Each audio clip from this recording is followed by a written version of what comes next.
बच्चों, तिवारी एकेडमी में आपका स्वागत है। आज हम कक्षा 6 के लिए गणित विषय के लिए अध्याय 5 जो कि प्रारंभिक आकारों को समझना है, इसकी प्रश्नावली 5.3 करेंगे। प्रश्न 1 से शुरुआत करते हैं। इसमें दिया गया है निम्न को सुमेलित कीजिए। तो बच्चों, यहाँ पर स्तंभ 1 और स्तंभ 2 दिए गए हैं। इन स्तंभों में हमने दोनों को सुमेलित करना है। बच्चों, हम जानते हैं कि 1/4 घूर्णन एक समकोण होता है और बच्चों 2 समकोण का मतलब एक ऋजु कोण होता है।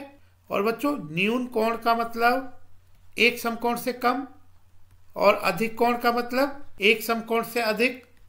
और बच्चों प्रतिवर्ती कोण का मतलब 2 समकोण से ज्यादा और 4 समकोण या संपूर्ण कोण से कम। स्तंभ 1 में पहले दिया गया है ऋजु कोण। तो बच्चों, क्योंकि स्तंभ 2 में यहाँ पर हमने इसको सुमेलित करना है, ये घूर्णन दिए गए हैं, तो ऋजु कोण का जो मतलब होता है 2 समकोण होता है। और 2 समकोण का मतलब आधा घूर्णन, क्योंकि 1/4 घूर्णन एक समकोण, आधा घूर्णन 2 समकोण, और 2 समकोण मतलब ऋजु कोण, और ऋजु कोण का मतलब आधा घूर्णन। तो बच्चों हम ऋजु कोण को मिलाएंगे सी से, यानी आधा घूर्णन से। इसके आगे दिया हुआ है समकोण, और बच्चों समकोण का मतलब 1/4 घूर्णन। न्यून कोण का मतलब समकोण से कम, और समकोण से कम का मतलब समकोण बराबर 1/4 घूर्णन। तो न्यून कोण का मतलब 1/4 घूर्णन से कम, 1/4 घूर्णन से कम। तो न्यून कोण को मिलाएंगे हम ए से, यानी 1/4 घूर्णन से कम। तो बच्चों अधिक कोण का मतलब एक समकोण से ज्यादा और 2 समकोण से कम। एक समकोण का मतलब 1/4 घूर्णन और 2 समकोण का मतलब आधा घूर्णन। तो अधिक कोण का मतलब हुआ 1/4 घूर्णन से ज्यादा और आधा घूर्णन से कम। तो इसका मतलब 1/4 घूर्णन और आधा घूर्णन के बीच में।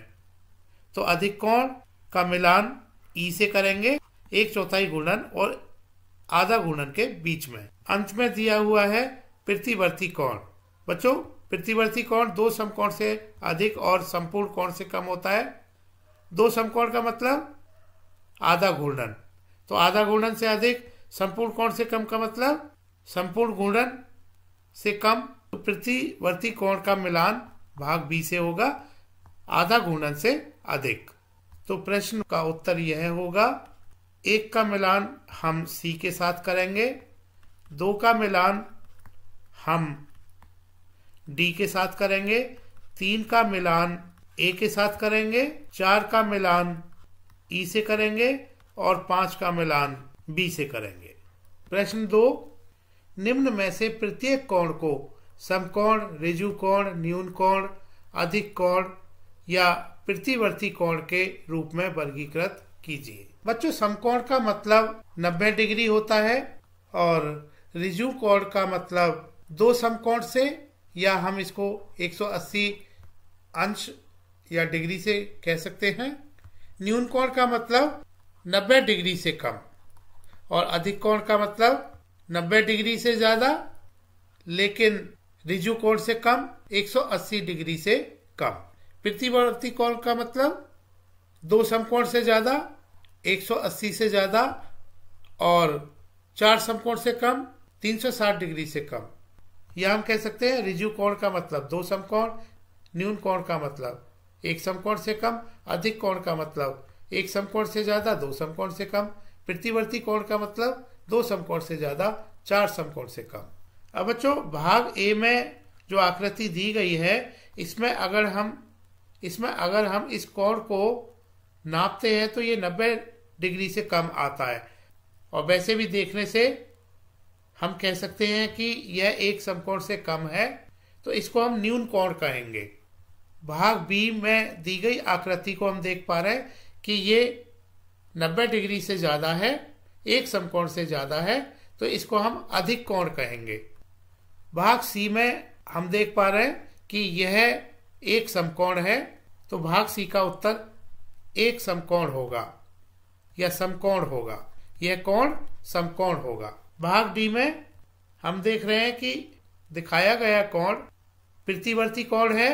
भाग ई में हम स्पष्ट रूप से देख पा रहे हैं कि ये कोण 180 डिग्री का है, तो इसको हम वर्गीकृत करेंगे ऋजु कोण में। भाग F में दिखाए गए इन दोनों कोणों को हम देख पा रहे हैं कि ये 90 डिग्री से कम है, यानी कि समकोण से कम है, तो इनको हम न्यून कोण के रूप में वर्गीकृत करेंगे। तो बच्चों, भाग ए का उत्तर न्यून कोण, भाग बी का उत्तर अधिक कोण, भाग सी का समकोण, भाग डी का उत्तर प्रतिवर्ती कोण, भाग ई का उत्तर ऋजु कोण और भाग एफ का उत्तर न्यून कोण होगा। बच्चों, तिवारी एकेडमी देखने के लिए धन्यवाद।